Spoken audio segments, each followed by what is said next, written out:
Great. Well, thank you everybody for joining us this afternoon. Really great to connect with all of you from 2015 Accelerator and to really hear what you guys have been up to over the last 6 months. Some of you have some great progress to update us on. Some of you guys are dealing with questions or next steps that perhaps you'd like to bring up to the group and discuss. Either way, we're just really glad to connect with all of you and hear about your projects. Just a couple logistical notes. So we are going to provide each presenter approximately 5 minutes to go through their slides. Just given our time constraints today, I'm going to have to be fairly strict on our 5 minutes. So I'll give each speaker just a very brief introduction, and then I'll give you a 1 minute warning to wrap up your slides before we progress to the next speaker. We'll be hearing from 8 of our projects today. And at the end, we will curate some question and answers for the various presentations.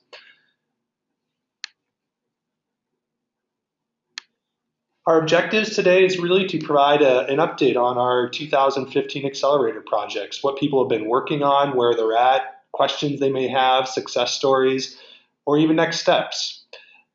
We'd also like to have the opportunity to field questions from other projects, or if some of the project presenters want to solicit advice or support or just to connect again, we'd be happy to curate those at the end of the presentation.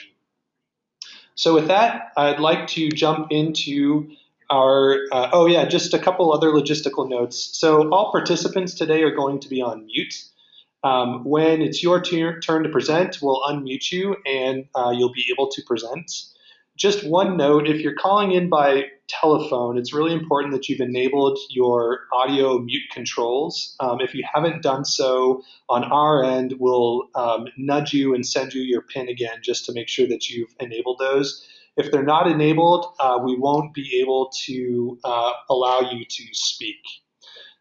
Finally, we'll be recording this webinar for future reference, and then at the end, we'll provide some details on that recording. If any time during the webinar you're facing some technical difficulties, please feel free to field the questions in the question chat window of your control screen, or feel free to email Courtney with the email provided below. Great, so with that, we will jump into our Accelerator project team updates. We'd like to begin with Katie Bray, Director of Clean Energy for Us. So with that, we're going to pass the mic over to Katie. Katie, are you there? Yeah, can you hear me? Sure can. Okay, great. Well, thanks for organizing this, Jason and Courtney.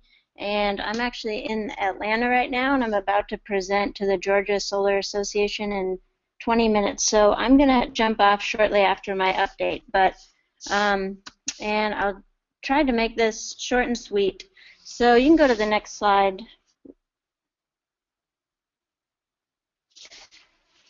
Okay, so I think on final day of eLab, we left ready to tackle the next phase of trying to build a long-term business model that would radically transform the residential clean energy space in the Southeast and beyond. And we really identified 4 main mechanisms that we needed to scale our effort in 2016. So that was a board of directors or some sort of advisory structure, additional staff, a revised revenue structure, and a 3-year business plan. Go to the next slide, please. So in the months following eLab, I did recruit 3 board members and put a board of directors in place, phased in a new revenue structure, which essentially the gist of it was charging more. I secured and budgeted operational funds. With the help of the board members, created a funder's brief and a detailed budget and strategic plan for 2015, as well as some in 2016. And at that point, it kind of became clear to me that what I wanted to do is execute an exit strategy. And so I'll get into that on the next slide. And then also, I think following eLab, I've done a lot of work consulting for other organizations that are getting their own programs off the ground in the Southeast and in New York. So the impact of that, really of the the revised revenue structure was that the average monthly sales for clean energy for us more than doubled, and our net income grew by 83%.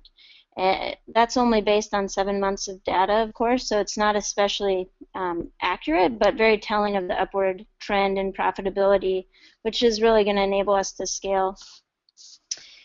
We've also worked on 68 new clean energy projects in North Carolina, and a lot of those have been bigger projects. We've done some commercial solar projects, some commercial energy efficiency projects, and helped a handful of churches go solar as well. And as a result of the advising and consulting with other organizations, there's now 6 new energy campaigns up and running in North Carolina, Georgia, South Carolina, and New York. Next slide, please. So as far as the exit strategy goes, right now I'm in the midst of implementing what I guess is called a lifestyle exit strategy, and this just means that I've stopped reinvesting in the business, found placement for all of my existing employees, and they're all working on new solar campaigns, which is great. My main outreach coordinator is now working for Smart Power and is running a bunch of solarized campaigns in South Carolina.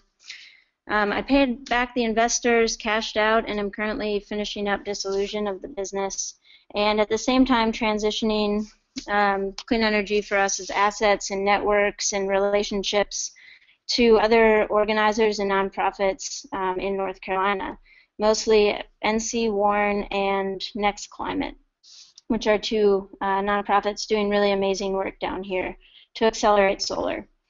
So as far as what's next, I'm currently making efforts to survey the contractors that I've worked with and collect market data from them to help determine best practices for just this whole movement in program design and implementation. Like I said, I've been consulting for a handful of organizations in North Carolina, New York, and Georgia, and I'm also supporting the Sun Valley Institute for Resiliency's energy efforts in Idaho. And I guess the last piece that I'd like to do in the coming months is, you know, from running these campaigns for 3 years now, we really have a tremendous amount of market data, and I would love to analyze that to try to better understand who our customers are and their motivations for going solar or investing in energy efficiency, and just trying to use that to continue accelerating clean energy markets. All right, that's all for me. Thanks. Great. Thank you very much, Katie. And if we get any questions for you at the end, we'll make sure to forward them via email. So with that, Okay, I'd like to introduce Chris Ball, the Energy Efficiency Director for the City of Bloomfield. Chris, can you hear us? I can. Can you hear me? Sure can. Go ahead. All right, great. Well, thank you everyone for taking time to listen today, and thanks RMI for putting this together. Let's go ahead and move on to the next slide, please. So at the end of the accelerator, we had set up a number of objectives for the following 12 months, including trying to figure out how to get a biomass pilot project or some other capital project that would represent a renewable energy demonstration project in Bloomfield. We were in the midst of negotiating a wholesale electric provider, so we wanted to get that selected. The city wanted to hire an energy efficiency director, which, as you can tell by my title, they did. And then at the same time, I think we were just finalizing, putting together the final application for an Operation AmeriCorps grant, which we'll get into. So putting together the action plan and this action plan for that AmeriCorps grant. We learned that we needed to do a lot more one-on-ones with council members, city council members, and so we wanted to make sure we scheduled those meetings and also engage the community in our process. The final 2 things was just kind of more of what have we done and where are we going and how can we measure those benefits. Okay, let's go on to the next slide, please. And so we've made quite a few strides. As I mentioned, I was hired within about 2 weeks of the Accelerator program to come on as the Energy Efficiency Director for the City of Bloomfield. We were named, awarded the grant officially through AmeriCorps, one of 10 Operation AmeriCorps programs in the country, and the only one that is focused on energy. And that allowed us to bring 8 people full-time into Bloomfield to work on energy efficiency, focused primarily on residential energy efficiency. And by the way, I'm still looking for 2 people, so if any of you know someone that would love to locate to rural Iowa, beautiful place, by all means, let me know. We did negotiate a new wholesale contract, and that wholesale contract has some benefits for us in that we actually lowered our electric rate substantially. We moved from, and it also allowed us to pursue renewables, which was prohibited in the previous contract. We've built a number of new relationships. One example is with the Environmental and Energy Study Institute out of DC. They worked with us to create an on-bill financing pilot project that will help us provide capital to those that may not have very easy access to capital to retrofit their homes and do some energy efficiency upgrades. We've also been working hard to get out into the community, to let people know what's going on. It's interesting, we had at our last meeting we had someone from outside come down, and they were the moderator, the facilitator for the meeting, and throughout the evening one of the ideas that came up on the wall was talking about our energy projects. And since he was from outside Bloomfield, he really didn't have a good idea of what was going on. And so he asked the question, does everybody know what we mean by energy? And I was amazed. The whole room, 50 people, said, oh yeah, no problem, we know what's going on. So I feel like we've done a pretty good job of getting the word out. Let's go on to, is there next slide? I can't remember. Yeah, okay. So one of the things that we've done well, I think, too, is engage the city council. 1 minute, Chris. Thank you. A year ago, there was probably a fair amount of skepticism on the city council about what it would mean to be, how we would pursue energy independence. And now there's still disagreements among council members, but they talk to each other openly. We have dialogue at meetings instead of just quiet and skepticism. So I think we've made great progress there. I think some of our stumbling blocks or our opportunities that we still need to tackle are how do we actually build consensus about what our long-term goals are. Energy independence is a bit vague, and so how do we put real definition to that? And then once we've identified those long-term goals, how do we determine which investments make the most sense? We have some available capital due to our new wholesale contract, but it's not a lot. So how do we make good choices and take some risk, but not too much? So with that, I'll close, but I'd be happy to take questions as we get there. Thank you. Great. Thank you very much, Chris. And next, we'd like to introduce Caleb Stratton, the principal planner for the city of Hoboken. Caleb, can you hear us? I can. Can you hear me? Sure. Thank you. You still got me, Jason? Yeah, we sure do. Okay. You can go to the next slide. So we left Accelerator, and what we had worked on were financial, technical, and regulatory issues. And leaving Accelerator, we felt that we had a microgrid that connected our critical facilities that was permittable by the regulator, and also something that we could combine different revenue streams to achieve a project that wasn't just a capital project for an emergency, but actually an asset that could be run by the city and generate revenue to pay back some of the capital improvements. And this was a big step for us, because going into Accelerator, we were not sure how to pitch the investment to citizens or the council because of the significant capital costs. You want to go to the next slide, please? So leaving Accelerator, we had about 6 months plotted out that were pretty definitive, and another 6 months where we thought we may get there. So one of the first things that we did coming out of Accelerator, we began to engage stakeholders on the ground, and one of the people who came to support us was EDF, and so we had an intern this summer from their Climate Corps program work on an outreach strategy and the development of a toolkit so we could communicate about the microgrid to facilities that would participate in a way that they understood what they had to do to aggregate their utility bills and what systems we were interested in cataloging. And we're deploying that toolkit now with our stakeholders. Another critical meeting we had was sitting down with the president of the Board of Public Utilities and the president of PSC&G. We have an agreement with them to move forward with the project. Both of those agencies are invested in microgrids, and to my knowledge, we are one of 2 microgrid projects moving forward in the state of New Jersey. And it's unique for us because I don't think that conversation would have occurred between the mayor and both the presidents without having the relationships we built at eLab facilitate that conversation and kind of push the policymakers towards really making this project happen. So that was a big success that I really felt like we had while we were there. So you can go to the next slide.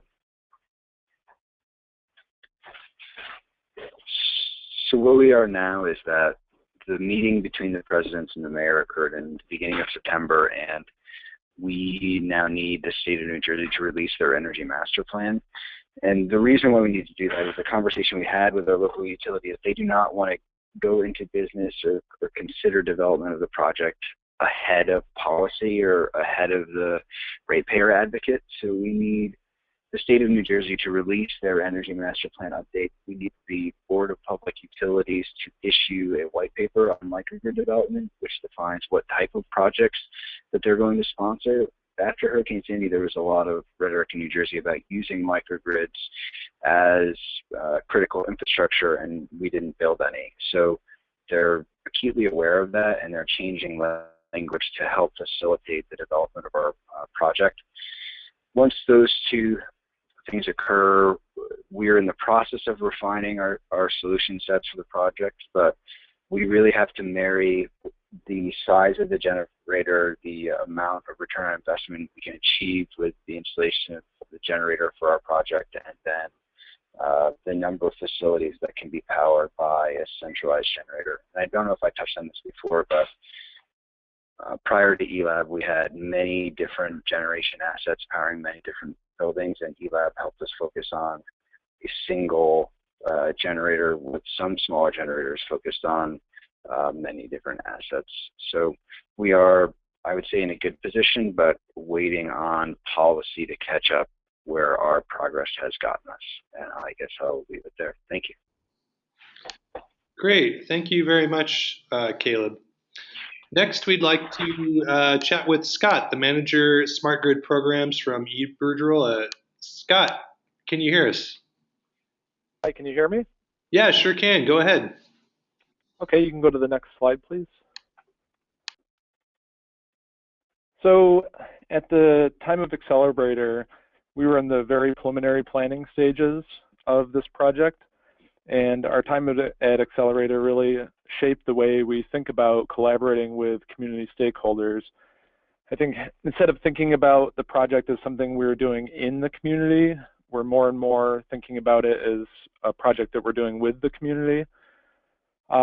Coming out of Accelerator, we framed the opportunity as the utility as an enabler of community energy goals. The community that we're working with in the Ithaca, New York, and Tompkins County region already has very aggressive carbon reduction goals and renewables goals. So we're thinking about, what can we as a utility do to help achieve those goals, help the community achieve those goals. I think one of the most valuable things that we got from the Accelerator process was the opportunity to build strong relationships with the team, which consisted of members from various different organizations from across the community. Go to the next slide, please. So since Accelerator, the team has continued to meet on a regular basis. We wrote and filed the Energy Smart Community proposal with the New York State Public Service Commission. We created and filed 2 different New York Rev demonstration projects that were based on feedback from the Accelerator team.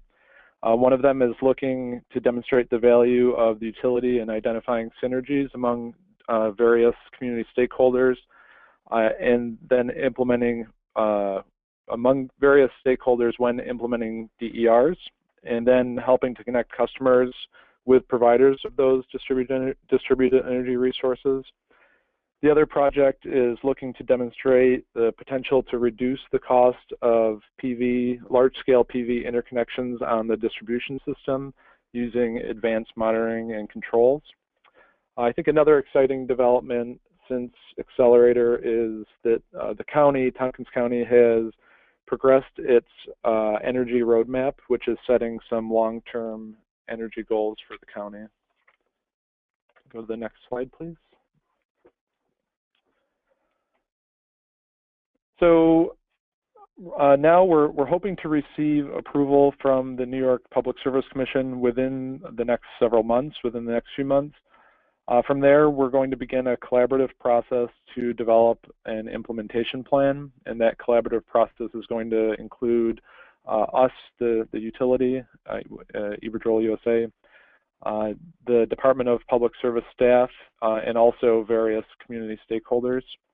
So in the project, we're going to be installing 12,000 smart meters, and we'll be focusing on testing ways of creating value with the meter data.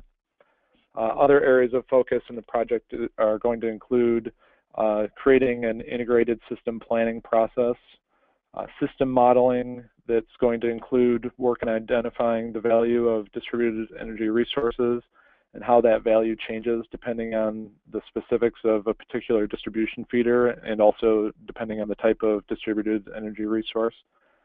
It's going to include how we might manage the distribution system differently with increased reliance on DER. And finally, how do we attract third-party investment and participation in this test bed?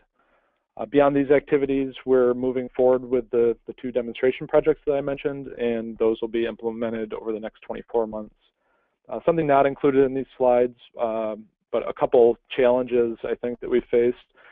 One is I think the regulatory timeline. So, coming out of Accelerator and then writing the proposal, we got a lot of great input, but then we have the regulatory timeline where we submitted a filing and then, we're still waiting now for approval. So I think it's tough for kind of engaged members of the community to be engaged in the process and then kind of sit back and wait for approval. And I think that's a tough concept for people to follow. And I think also for us as utilities, learning how to truly collaborate and collaborate in a way that where we're gathering meaningful input without creating false expectations, and also while making sure we meet the needs and expectations of both existing stakeholders, but also all community stakeholders that we're engaging with. And that's it for me. Great, thank you very much. So the next speaker is scheduled to be Alec, and I don't see your name on the attendee list. If perhaps there's a different person speaking, could you just raise your hand function on the control panel, and then we could pass it over to you. If not, we will move on to the next speaker.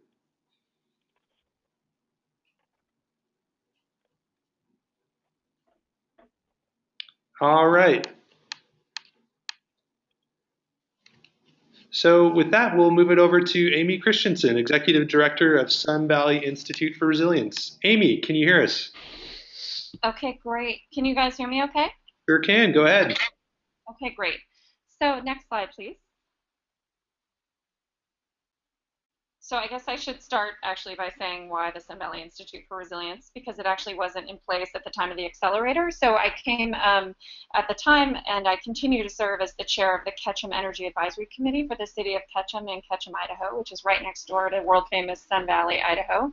And as chair of that committee, we had been working on a number of energy risks facing our community at the time of the accelerators. You guys will remember single power line into our area, and a grid made up of 35% coal, and we'd had a 24-hour power outage on Christmas Eve 2009, which is not good for any kind of ski resort. So we had been working on our strategy for energy resilience in our community, and out of the accelerator, we all agreed that our next steps were really what was the inventory of existing backup in place, particularly in the North Valley, that is fed by this single power line. What was our existing backup, our critical loads? So doing an inventory of our critical loads and our loads needs in the face of having a very risk-prone grid. Second generation, doing an analysis of what was the feasibility for us for local generation, for solar, biomass, et cetera. Working with the utility to continue to refine their proposal for a second transmission line, recognizing that second transmission line would not provide 100% resilience in any case, and that we would continue to work towards local generation and storage on an islandable microgrid. And so finally, starting to look at that microgrid cost and technology options. So those were our work items coming out of the time with you all. We also agreed that we needed to look at 4 levels of reliability that we would be working towards, with critical loads, and then critical loads plus addressing our property protection. So if the line went out in the winter, freezing burst pipes.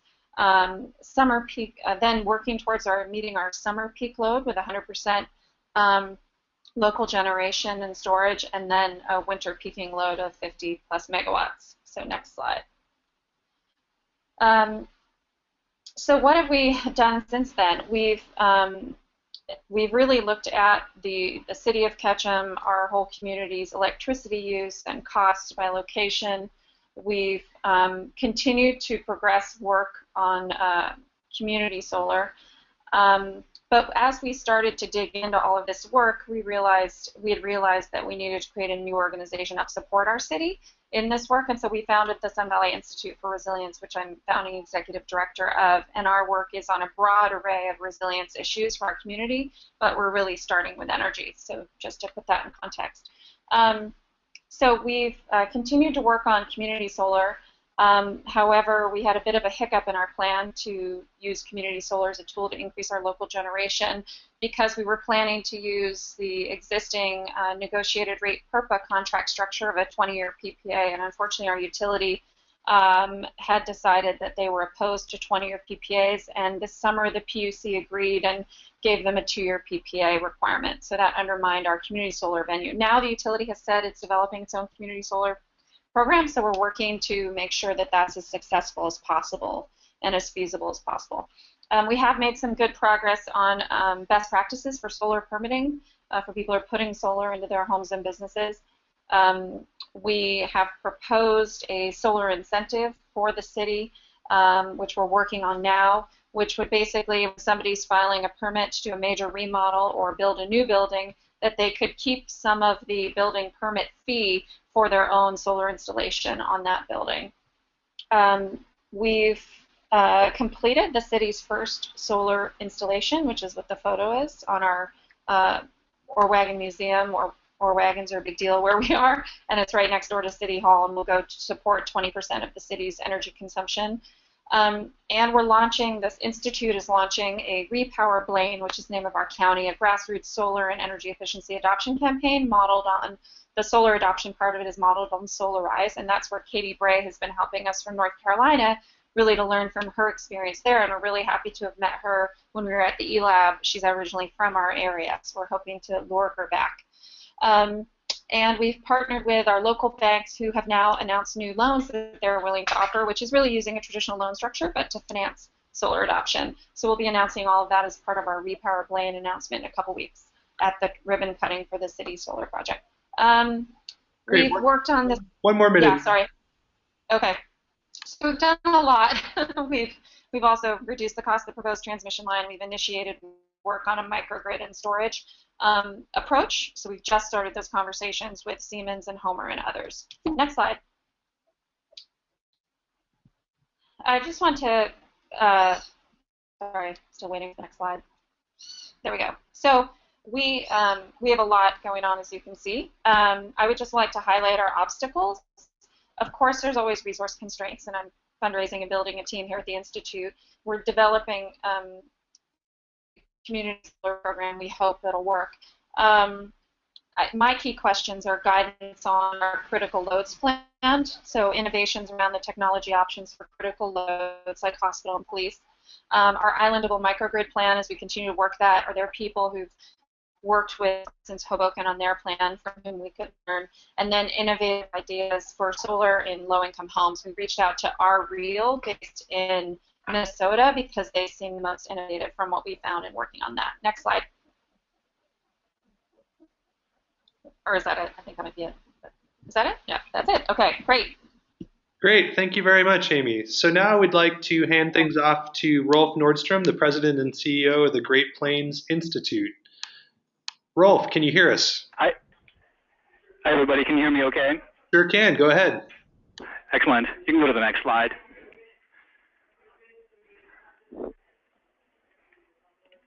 So I'm not going to talk through this slide, but it puts in one place really the essence of what came out of the first phase of this E21 initiative, which stands for a 21st Century Energy System. And just to remind people, this is our effort in Minnesota to think together with utilities and other interests who typically intervene in their rate cases, whether and how we might evolve the regulatory framework in Minnesota away from what we've dubbed the build more, sell more revenue model, which is how investor-owned utilities primarily, at least in Minnesota, are financially rewarded today, toward a more performance-based compensation model that would tie at least a portion of a utility's earnings to achieving an agreed-upon set of performance outcomes.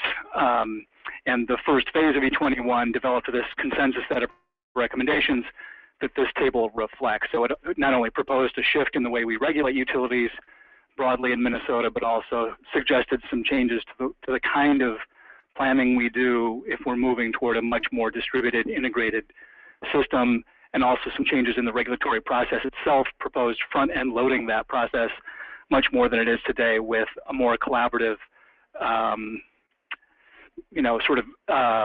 problem-solving orientation before you enter the more quasi-judicial, he said, she said, environment of formal dockets and proceedings.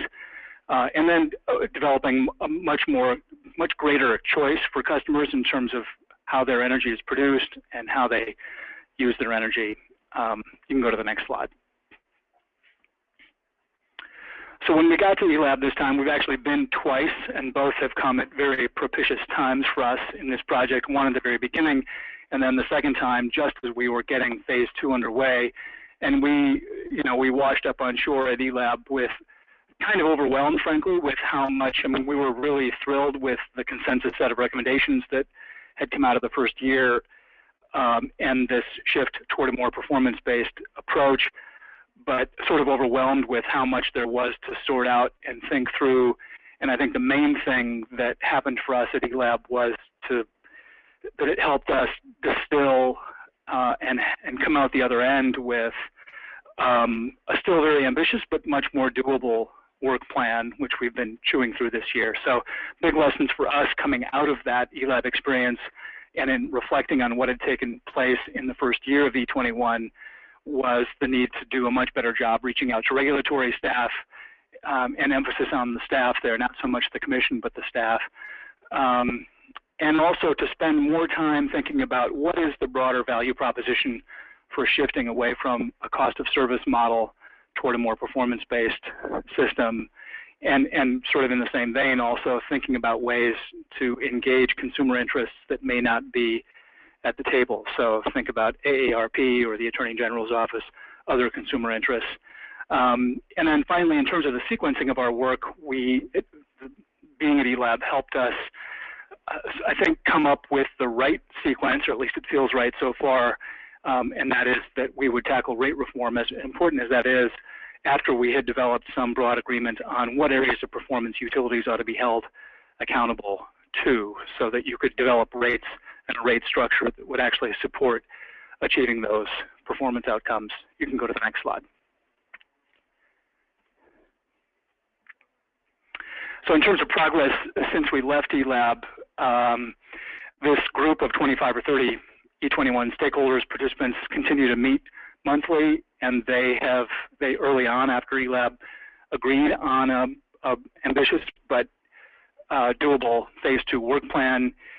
The big 3 work groups we've established since then, one is on performance-based regulation, and that group is busy defining, all right, what areas of performance do you actually want utilities to perform on, and how would you measure performance under each of those? We have a grid modernization subgroup that's focused on distribution planning. How do we do it today? What are the objectives we have for the distribution system? So designing the system to do what, or produce what kind of outcomes. And then, without getting into what utilities should do and what third parties should do, without getting into the often contentious debate about who should do what, just getting agreement on what functions does the distribution grid need to have if we're moving toward this much more distributed system that needs to move electricity and information 2 directions. And then finally, what technologies would support those functions. So that's telling me I'm out of time and I'm close to done. You can go to the next slide. So in terms of where we are now, each of these working groups is going to be producing a working paper. Those should be done either at the end of this year or early in the new year. We're just coming up with our work plan for 2016, but I expect it to tackle that rate reform that I mentioned and a more robust effort to do education and outreach to interests that have not been at the table.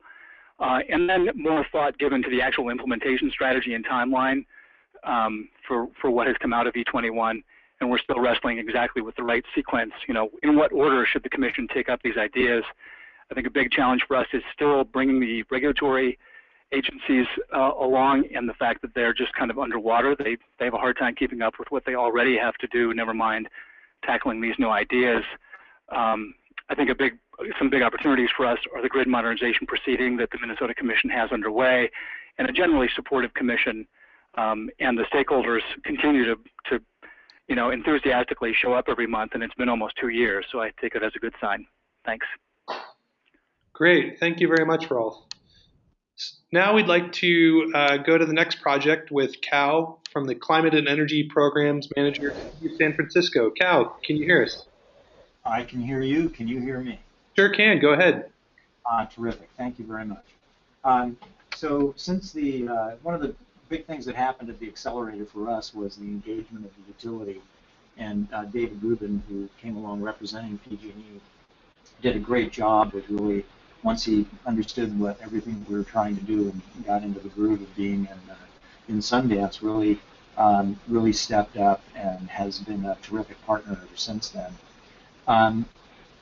One of the, I think, go back to the first slide again. I want just people to listen. One of our deliverables was to do a review of emergency plans around the country as well as our own, and look at them in terms of the extent to which solar and battery storage are incorporated. And what we found was we have a report now that's been concluded. I haven't yet posted on Basecamp because we don't have the letter from our Department of Emergency Management yet saying, yes, we totally agree with this report. And as soon as I do, I'll post that. But all of the plans that we reviewed did at least mention energy, and to some extent, some of them were better at kind of laying out a framework, but none of them really had an extensive plan about how you're going to get from here to there and incorporate renewable energy in your energy plan. So we hope that we will do so in San Francisco, and we will, once we have that document also prepared, we'll post that to Basecamp. Another part of the project was developing a load sizing tool for sizing the battery storage and the photovoltaics for critical loads and during a disaster, and most of the calculations for that have been completed. They're now being reviewed by the National Renewable Energy Lab under a technical assistance task order, and they should be concluding that work in another 2 weeks, and then they give it back to us for comments. And so by the end of January, we think we're going to have that load sizing tool also ready and posted to the base camp. The big part of the task we've been working on is the map. Go to the next slide. And we started off looking at various factors in the map. Things like all the red there are the liquefaction zones and the different kind of soil types in the city where there's increased risk related to earthquake. The blue dots were some of the initial critical facilities that we had mapped out. We also looked at, in the other map, the red lines indicate the districts of the Board of Supervisors and the various neighborhoods. So we ended up putting a number of layers of data on the map. If you go to the next slide. And it's a little hard to see, but there are little dots here and there, and what they indicate are different types of facilities. And you'll notice in the center there, well, let's look over to the right. There's a green star with a big red circle around it. And that green star indicates that it's a critical facility. And the green means that it actually has a hazard rating of 1, meaning that after a major earthquake, it's a building that is likely to remain standing. And so that was part of the information that we needed to gather. We ended up gathering information initially on about 200 facilities, and then we added, over the course of the work, another 30 or 40 have been added. And then we've gone around and looked at where we thought facilities that were critical facilities that we might be, where they're co-located, and we drew red circles around them, and that's what you're seeing, is we've got, just right in here, you got 6 red circles. The one on the right, there are 2 red circles there, and it's possible that those two facilities might be able to be linked in some way. And so that might form yet a 6th potential microgrid zone. So we've identified over 50 of these kinds of circles around the city, and we took a couple of passes at it with various aggregations of people who helped work with us, the Department of Emergency Management and the Neighborhood Empowerment Network, and the Health Department and other key departments that needed to be involved. And a lot of them had an incredible amount of information about specific blocks and facilities in their heads, which is a real advantage to working with people who've been working for the city for a long time, because they all know the neighborhoods. Sometimes it was because, gee, that's where I took my daughter to dance class for 10 years. I know that building, and I know the cafe across the street, and there's a fire station down the block, and my friend lives over there. I got somebody who works there. I used to work there. So there's a tremendous amount of information that was to be garnered from inviting a broad group of people to these meetings. And we're now... One more minute, Cal. One more minute?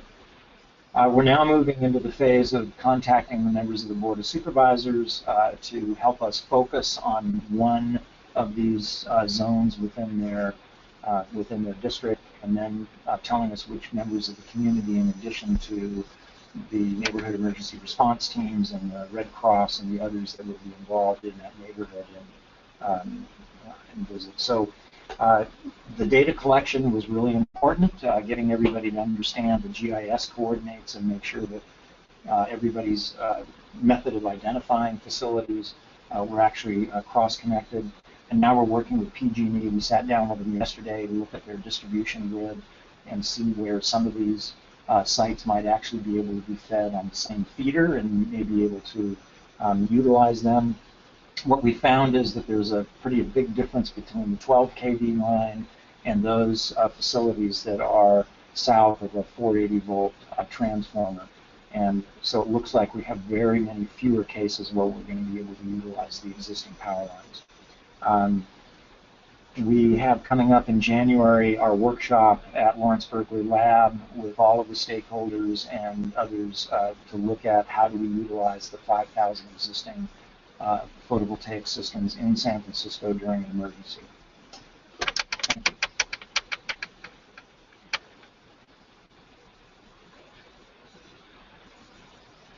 Great. Well, thank you very much, Cal. So now it looks like... Juno? Hello? Is Juno still there? Yep. So it looks like Alec joined us. So we're going to go back and see if we can pull up his presentation. Alec, can you hear us? Yeah, I can. Can you guys hear me? Yeah, we sure can. So we're just going to pull up your presentation here really quick.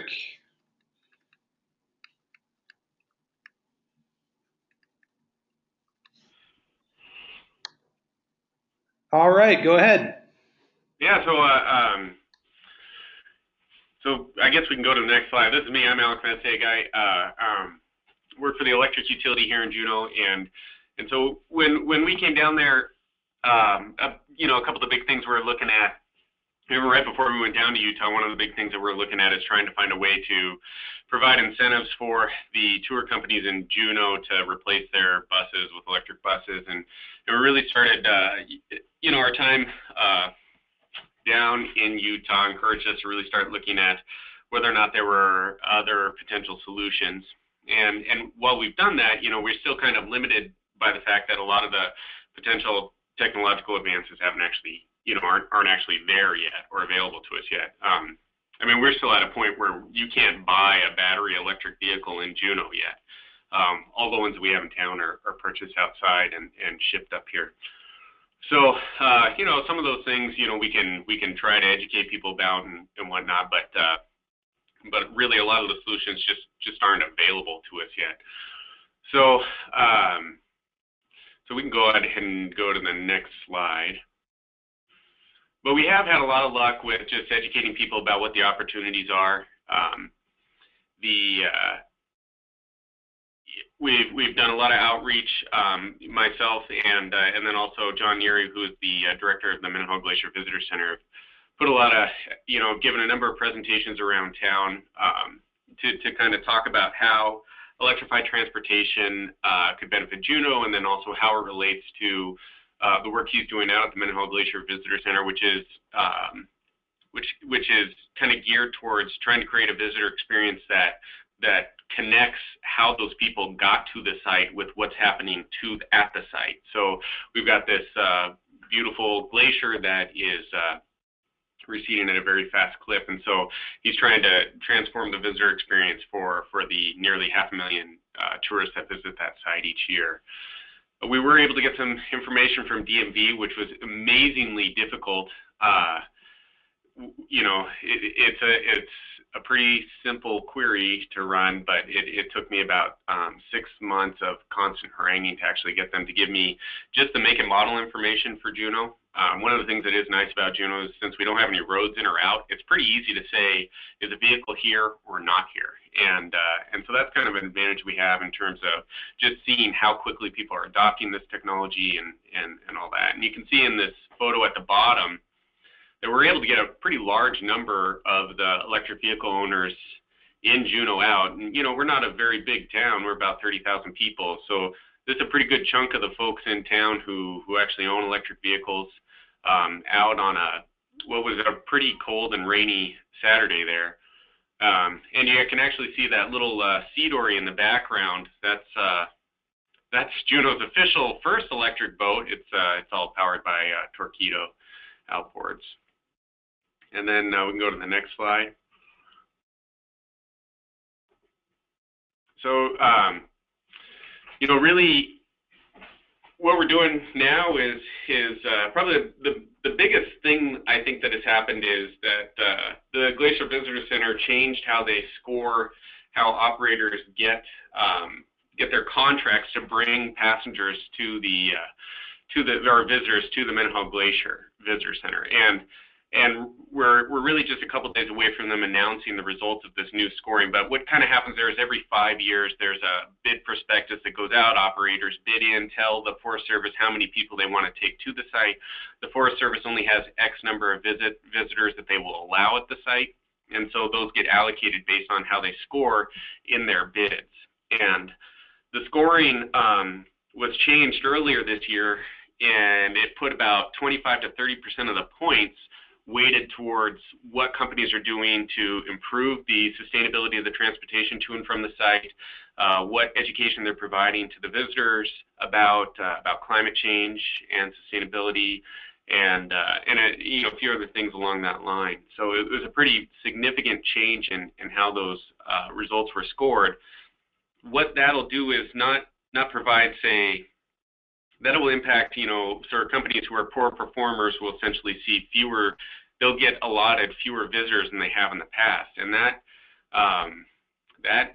puts a big dent in their revenue if they start losing, 1,000, 2,000 visitors a year compared to their previous contracts. So that's one of those things that's really pushing some of the movement we see in the tourism industry and exploring some of these new technologies. And it's provided greater exposure to the technologies, not only for other businesses in town, but also some of our local leaders. So we see this pushing, in particular, our city, our transit, capital transit, and then also our fleet manager, which we don't have a centralized city fleet now. So it's pushing them to explore that in greater depth. So, we're seeing some progress here and there. And that's about all I got. Great. Thank you very much, Alec. So what we'd like to do now is open it up for questions for the group. And the first one is for Caleb. Sorry, I'm just doing the slideshow here on my end as well.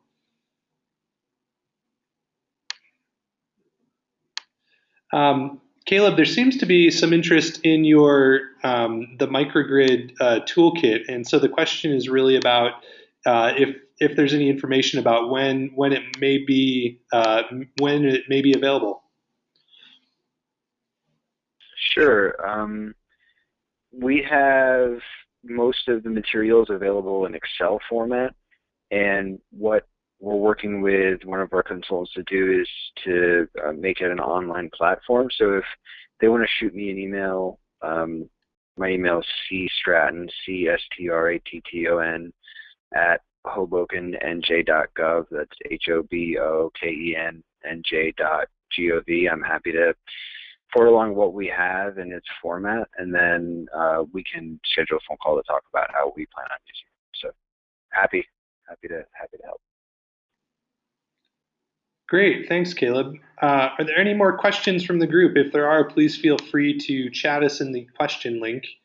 And so while we're awaiting any other questions, one thing just to note is, as many of you know, we're currently about halfway through our recruitment for 2016 Accelerator. And recruitment will end on January 4th. One key change, and I think many of you are aware, is that last year we had 3 project themes around business models, energy innovation districts, and customer engagement solutions. This year for 2016, our final category has been changed to rate design and DER evaluation. There's been a lot of interest and activity around this question, so we're really excited to introduce that as our third theme. Just one other announcement before we wrap up here is that we've been recording this webinar, and so we hope to make it available either to folks who attended Accelerator last year and participated in the webinar, or to the public audience. So we're just awaiting some final feedback from some of the presentees today, just to make sure that one or both of those options is okay. So we have another question here, and I believe, again, this is probably for Caleb. It says, how did you do the planning and design for the microgrid, and in particular, consider your generation options? Sorry, one second, Caleb. Let's unmute you. Okay, go ahead. Sure, we did that in 2 phases. The first was we worked with Sandia National Labs and the Department of Energy to do a feasibility study, and that was kind of a survey of our facilities and laying out some of the infrastructure and then doing an analysis of what kind of generation they would need. And then the second phase coming out of that was realizing that we can't build without understanding what the budget for the project may be, and that refined us towards centralized generation, more utilization of CHP. So it was kind of done in 2 phases, but again, you can send me an email and I'm happy to not only send the Sandia study so you can see the initial work we did, but then talk about what we plan on doing for phase 2. So. Yeah, and so another related question that may have come in, and you may have just answered this, is did you look at solar plus storage versus a generator for the microgrid, or perhaps other generation? We did. The difficulty with solar and emergency services is that the intermittency is one issue, and then the area that we would need to have any significant area of contribution, so like let's say 100 or 200 or 300 or 400 kW solar, is just such a large area. We don't have enough rooftops or open space to accommodate that. So we will have solar, we will likely have batteries, but it may be 1 to 5% of the energy mix, but it's difficult to say if it would be more. Yeah, great. Thank you very much, Caleb. With that, I believe we'd like to wrap up today's webinar. Real big thank you for all our speakers for putting together the PowerPoints and the information. And again, feel free to reach out to us if there's any following questions for any of the other speakers. Caleb provided his email, and we can certainly make the connections. I believe we have sent out the contact information for the Accelerator 2015 attendees, and we can certainly do that again just to facilitate any questions or offers of support or any other anything else that may come up. So with that, thank you very much for attending, and we'll hopefully connect later. Thank you very much.